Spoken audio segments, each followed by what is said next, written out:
Okay, so we are on chapter 10,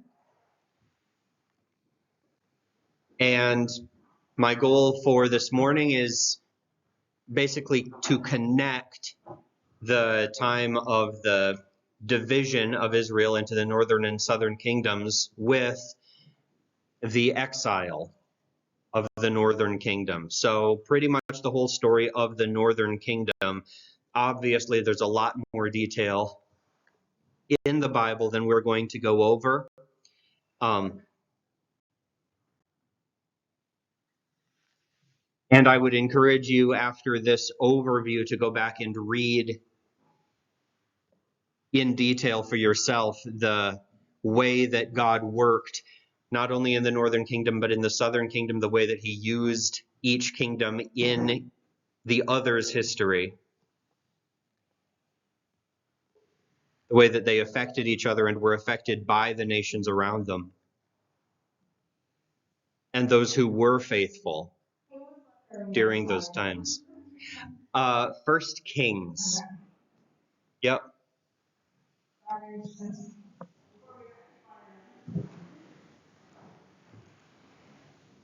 Yep, and we're going to be hopping around in it, hopping forward, but big chunks at a time.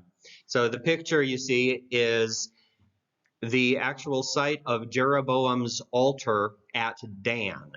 It's not the one at Bethel, but the one at Dan. It's actually a very well preserved area up there. And this is an outline reconstruction of Jeroboam's altar showing where it was. And as we remember from last time, Jeroboam basically created his own system of worship, his own religion, his own version of Yahwehism, with his own sites of worship. The golden calves, of course, were central to that. He appointed priests who were not from the tribe of Levi. He even made his own festivals, times when people could come and worship, and did everything he could to duplicate and replace the religion that God himself had set up, while still claiming to be worshiping the Lord. And near the end of Jeroboam's reign,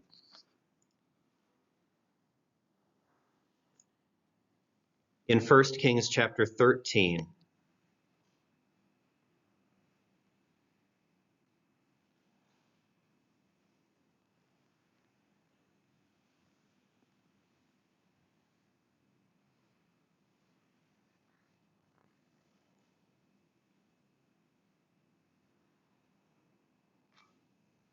I'm in 2 Kings, and that is why things are not lining up.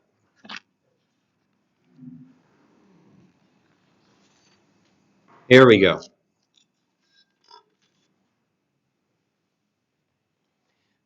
So it's just gotten done describing the event where the prophet predicted the destruction of Jeroboam's altar at Bethel. Jeroboam pointed at him, said, "Seize him, arrest him." His hand withered. The prophet had to pray for it to be restored, and then was actually killed himself as a way of confirming the word of God to him. Despite his disobedience, God still used that situation to prove his word, that it would surely take place. In verse 33 of 1 Kings 13, it says, "After this event, Jeroboam did not return from his evil way, but he returned and made priests to the high places from among all the people. Any who delighted to be so, he ordained. So they became priests of the high places." There weren't any requirements on these people. If you wanted to be a priest, you could be. And this event became sin to the house of Jeroboam, even to blot it out and destroy it from the face of the earth. At that time, Abijah, the son of Jeroboam, became sick. And Jeroboam said to his wife, "Arise now and disguise yourself, so that they will not know that you are the wife of Jeroboam, and go to Shiloh. Behold, Ahijah the prophet is there, who spoke concerning me that I would be king over this people." Remember, Ahijah the Shilonite is the one who tore the cloak in 12 pieces and told Jeroboam to take 10 of them. So Jeroboam told his wife, "Take 10 loaves with you, some cakes, and a jar of honey, and go to him, and he will tell you what will happen to the boy." Then Jeroboam's wife did so, and arose and went to Shiloh, and came to the house of Ahijah. Now Ahijah could not see, for his eyes had set because of his old age. Now Yahweh had said to Ahijah, "Behold, the wife of Jeroboam is coming to inquire of you concerning her son, for he is sick. You shall thus and thus say to her, for it will be, when she arrives, that she will pretend to be another woman." Now it happened, as Ahijah heard the sound of her feet coming in the doorway, that he said, "Come in, wife of Jeroboam. Why do you pretend to be another woman? For I am sent to you with a harsh message." "Go," Ahijah said to Jeroboam's wife.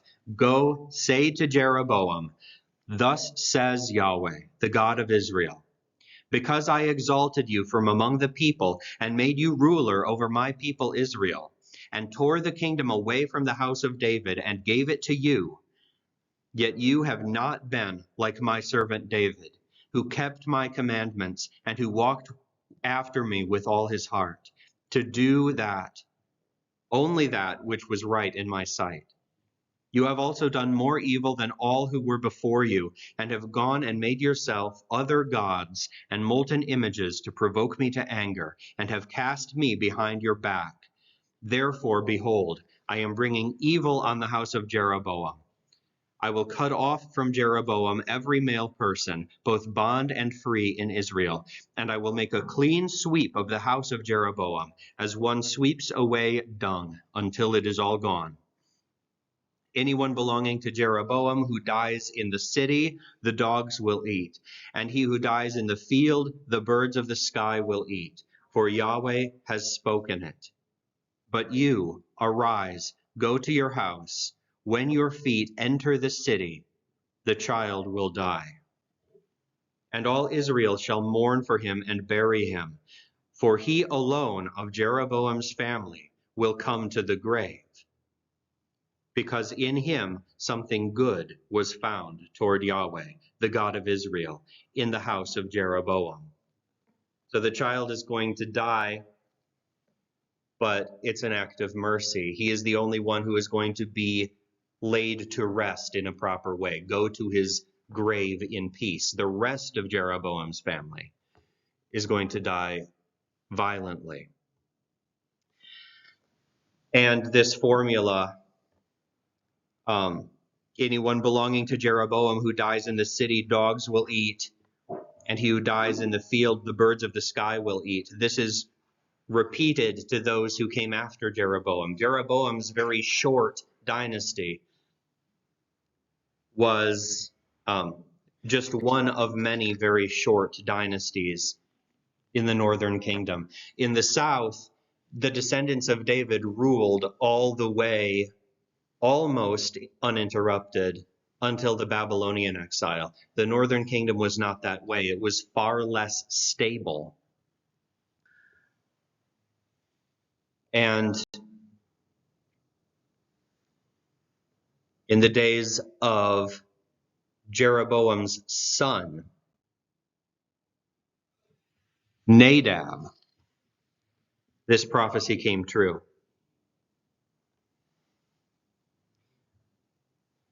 And he is down at 2 Kings 15:33. Nadab himself is mentioned earlier.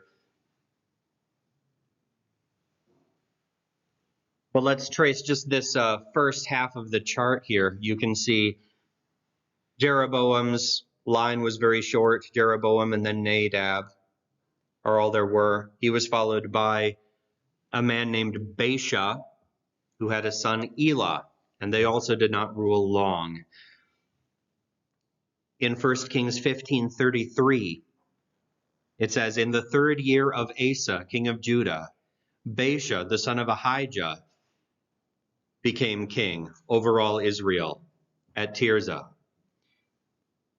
He's the one that struck down Nadab. Up in verse 27, I don't know why I didn't include it here, but Baasha, the son of Ahijah, of the house of Issachar, in verse 27 of chapter 15, conspired against him, and Baasha struck him down at Gibbethon, which belonged to the Philistines, while Nadab and all Israel were laying siege to Gibbethon. So he took advantage of a time of war, a siege that they were involved in, to kill the king, retreat back himself to the center of power, made Tirzah his capital, and reigned 24 years in verse 33. And he, Baasha, did what was evil in the sight of Yahweh, and walked in the way of Jeroboam, and in his sin, which he made Israel sin. And this is another statement that is repeated again and again and again throughout the book, that he walked in the way of Jeroboam and in his sin. Now the word of Yahweh came to Jehu, the son of Hanani, against Baasha, saying, "Inasmuch as I exalted you from the dust, and made you ruler over my people Israel, and you have walked in the way of Jeroboam, and have made my people Israel sin, provoking me to anger with their sins, behold, I am going to sweep away Baasha and his house, and I will make your house like the house of Jeroboam, son of Nebat. Any one of Baasha who dies in the city, the dogs will eat, and any one who dies in the field, the birds of the sky will eat." So Baasha died, and in the days of his son, this was fulfilled. And you can already get a sense the history of the northern kingdom was one of violence and upheaval.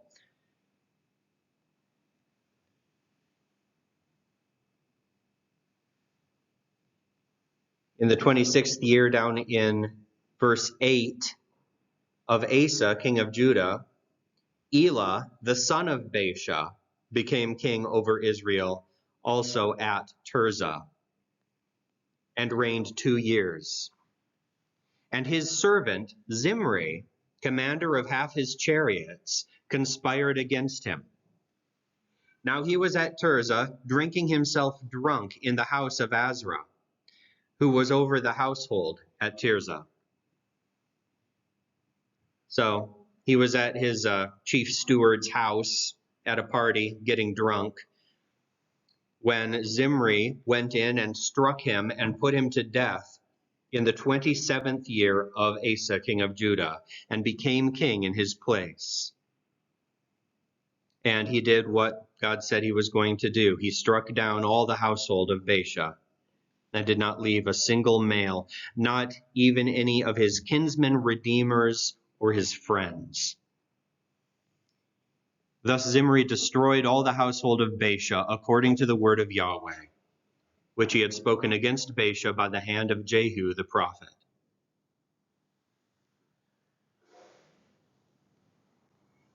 Verse 15, in the 27th year of Asa king of Judah, Zimri reigned 7 days at Tirzah. Now the people were camped against Gibbethon, which belonged to the Philistines. So this same situation is dragging on with the Philistines and their war with them. And the Philistines who were camped heard it and said, "Zimri has conspired and has also struck down the king."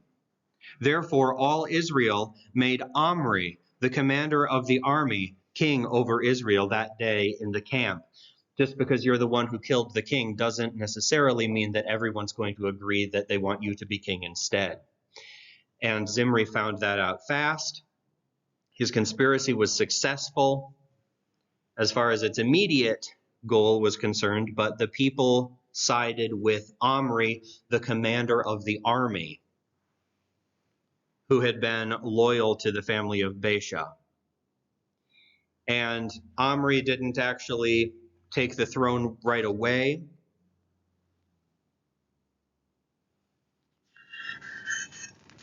He had to fight a civil war to get it. But Zimri died right away, just about. Omri and all Israel went with him from Gibbethon, where they were, and besieged Tirzah, the capital, in verse 17.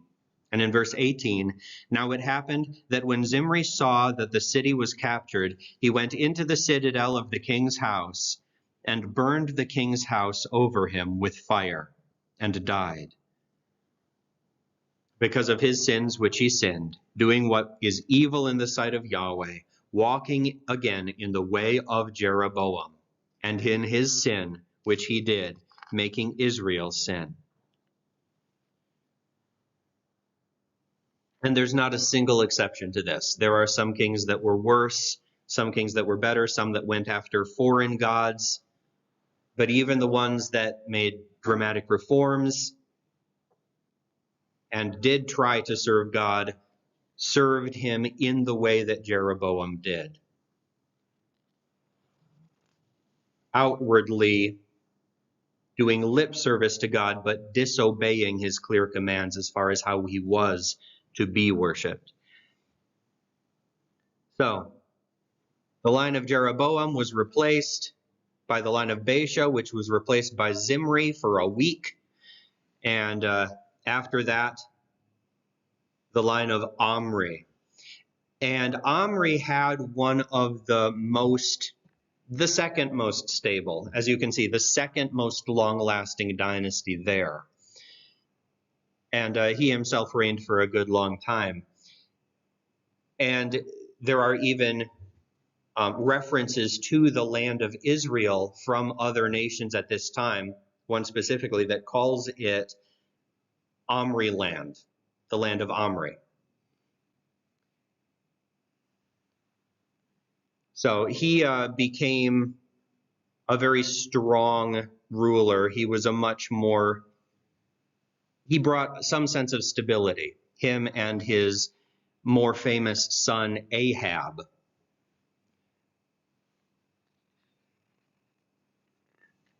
Actually had some good success in governing the country from a worldly standpoint. But Omri got rid of Tirzah as the capital and built himself a new capital called Samaria. He bought the hill where he built it and then built the city. And it was a good defensible position, wonderful during a siege. It became the capital of Israel all the way until their exile. And in verse 29, it says, now Ahab, the son of Omri, became king over Israel in the 38th year of Asa, king of Judah. And Ahab, the son of Omri, reigned over Israel in Samaria 22 years. And Ahab, the son of Omri, did what was evil in the sight of Yahweh, more than all who were before him. Now it happened, as though it had been a trivial thing for him to walk in the sins of Jeroboam, son of Nebat, that he took Jezebel, the daughter of Ethbaal, king of the Sidonians, as a wife. Remember Sidon, the kingdom of the Phoenicians, it was up on the seacoast north of Israel. Tyre and Sidon were both part of the same kingdom, ruled over by Sidon. It was the more powerful of the two cities. And Jezebel was from that place. She was a Sidonian princess. And Ahab went and served Baal and worshipped him. So he erected an altar for Baal in the house of Baal, which he built in Samaria. There are more than likely more than one god in the Old Testament who are referred to as Baal. This was the Sidonian version of the god Baal, not the traditional Canaanite version. And it was the first time that there were actually something resembling missionary efforts to try to get Israel to change their religion. There were many, many prophets of Baal that Jezebel employed, that taught the people, that promoted the worship of Baal in Israel. And the prophets of God, of course, were heavily persecuted and killed at this time, probably using the famine that Elijah proclaimed as an excuse to do that. And at this time, we have Elijah himself. And you're already getting a little bit of a preview for next week's sermon. We're going to be going through the story of Elijah and going over some of this background again. But Elijah opposed Ahab for all of Ahab's life. Ahab had two sons that succeeded him. The first was Ahaziah. Ahaziah died very soon into his reign and was replaced by his brother Joram, or Jehoram, two different forms of the same name. He's called both. And it was Joram who was eventually replaced by Jehu. And just like those before him, Jehu completely obliterated the house of Ahab in a very brutal way. And not just the house of Ahab, but the religion of Ahab as well. Jehu was appointed, he was anointed by a servant of Elisha. And he first didn't make a lot of it himself when his men insisted that he tell them what the prophet had been seeing him about. He said, "He anointed me king." You know how these prophets are. And they said, "That's a fantastic idea. Let's do that," basically. They blew trumpets and said, "Jehu is king." And with the army behind him, it was a fairly simple process for Jehu to take over the country. And he indirectly killed all of the sons of Ahab. He got them killed by those who were supposed to be taking care of them. And then he issued a message, sent it throughout Israel, saying, "Ahab served Baal a little. I will serve him much.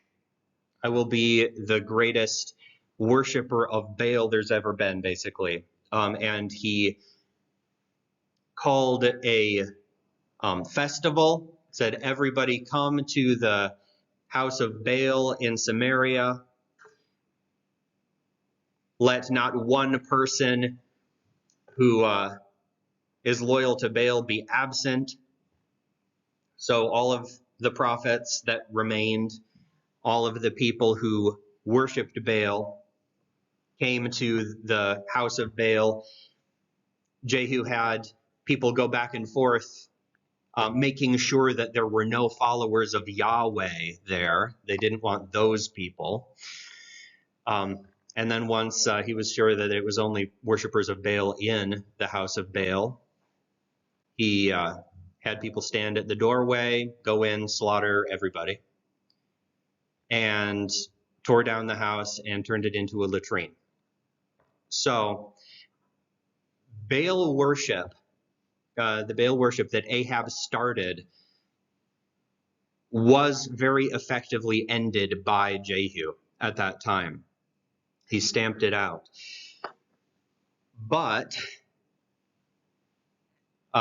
we read again, when we have the reign of Jehu described to us, that he did not turn away from the sins of Jeroboam, son of Nebat, which he had caused Israel to commit. That each of these kings agreed with Jeroboam's logic that if the Israelites were allowed to go to Judah, if they were encouraged to go to Judah, to the temple in Jerusalem to worship God, that they would see themselves as part of the same people, as part of the same nation, and desire the union to be restored, which would not be in favor of the northern kings, to say the least. But Jehu had a reasonably long succession here. Of course, we kind of already went over that. He destroyed the family of Ahab, had Jezebel thrown down and killed. She was eaten by dogs. You know the story, most likely. Let's go over to 2 Kings, chapter 10, in verse 29, or verse 28. It says, "Thus Jehu destroyed Baal out of Israel. However, as for the sins of Jeroboam, son of Nebat, which he made Israel sin, from these Jehu did not depart, even the golden calves that were at Bethel and that were at Dan. And Yahweh said to Jehu, because you have done well in doing what is right in my eyes, and have done to the house of Ahab according to all that was in my heart, your sons of the 4th generation shall sit on the throne of Israel." And that's why you see he had 4 descendants that did sit on the throne before it was finally ended and given to others. But Jehu was not careful to walk in the law of Yahweh, the God of Israel, with all his heart. He did not depart from the sins of Jeroboam, which he made Israel sin. In those days, Yahweh began to cut off portions of Israel, and Hazael struck them throughout the territory of Israel. So the kingdom began to decline. They began to lose territory slowly. And Jehu had Jehoahaz, and he had Joash, and he had Jeroboam the second, followed by Zechariah. And if you want to know the details of their reigns, you can look those up.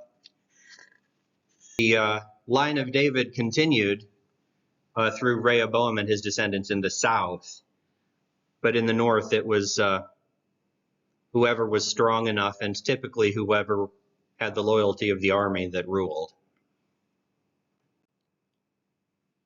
But during this time, specifically around the time of Jeroboam II, it says in 2 Kings 14,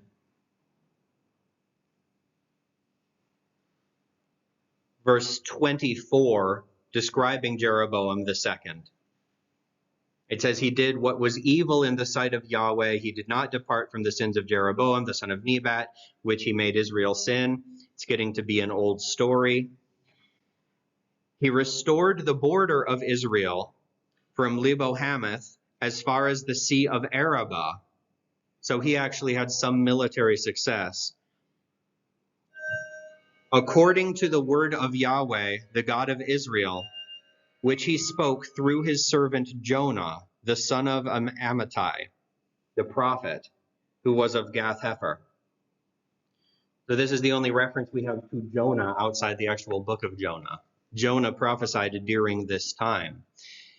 And Let's actually begin next week by taking a look at these three prophets to the northern kingdom. The one that looks grumpy with the plant behind him is Jonah.